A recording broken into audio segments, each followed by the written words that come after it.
For me, it was always the story of the snake.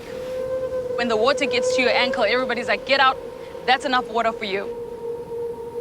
We grow up with this fear that there's something in the water and at any point it could take you. We get on the boat goes out, we jump out onto the water, and then I start freaking out. I'm drowning, somebody save me, I am drowning.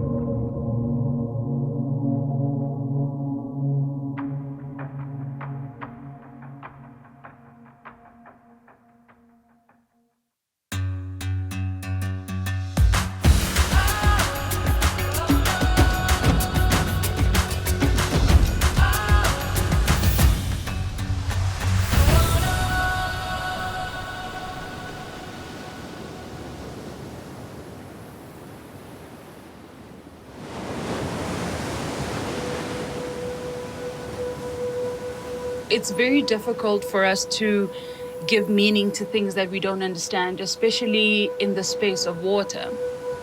It's a question of how do we re-look at this whole narrative. My name is Zandile Ndhlovu and I'm a 32-year-old from South Africa. So I grew up in Soweto, which is very far from the sea. Like a lot of us growing up, you know, we don't really come across the sea until that one trip that happens when you get closer to the ocean.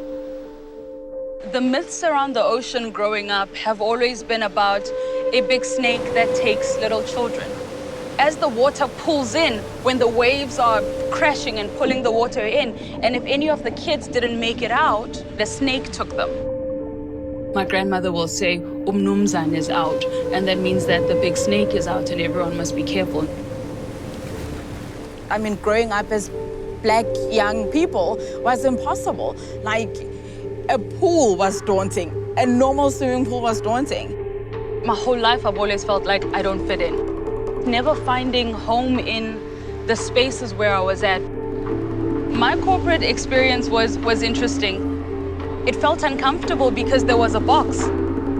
I didn't want to sit in the woman box. I didn't want to sit in the black box. I didn't want to sit in any box.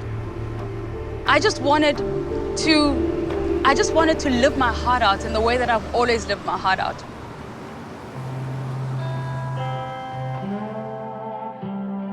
In 2016, I was going through a little bit of a hard time in my life. It was a little bit of a rattle at the end of my marriage. And I decided to go to Bali. I was riding my bicycle down to breakfast and I heard this guy saying, snorkel trip, snorkel trip. And I mean, I'd always wanted to go on a snorkel trip, but it had never happened.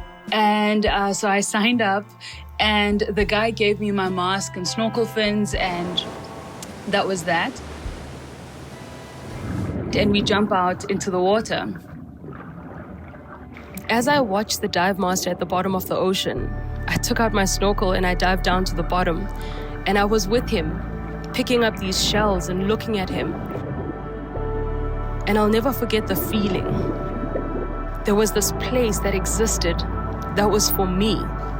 I had never in my life been more at home.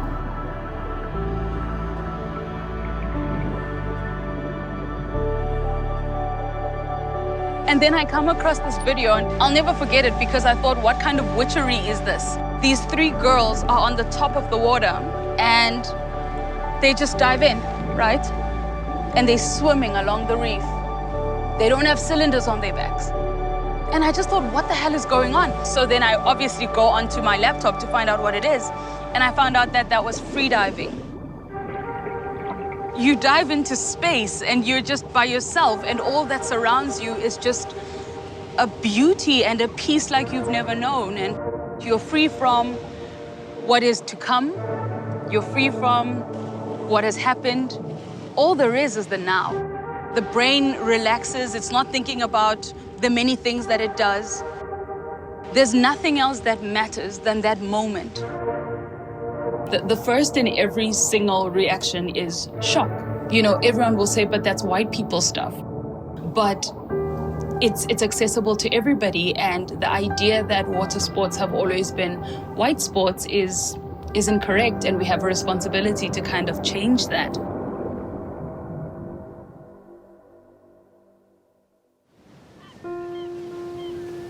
Becoming the first Black freediving instructor is not an individual achievement. I think it's a country's achievement because it talks about opportunity and access and the ability to dream even from where we come from. So I decided to start the Black Mermaid Foundation because, one, there is a present fear when it comes to water, when it comes to Black and brown people.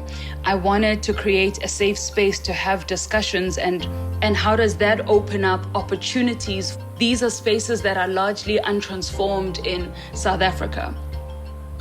The Black Mermaid Foundation was so much bigger than being a freediving instructor. It wasn't about that. It was saying, how do we go back and change the narrative and allow people to dream bigger? It's not just, about the freediving aspect. It's not just your work. It's how you show up everywhere. You just need to be present enough to realize, to just take a breath. The obstacles that I had to go over is a lot of mind stuff. Detaching from the fears of deep waters, detaching from the fear of the unknown, and somehow finding what it truly means to be present. Could the snake be there? I don't know, but what I am is me, and I'm here, and all there is the present. Freediving has taught me that the ocean is an alive creature, and for me, as I go into the waters, I arrive here not with fear, but with respect.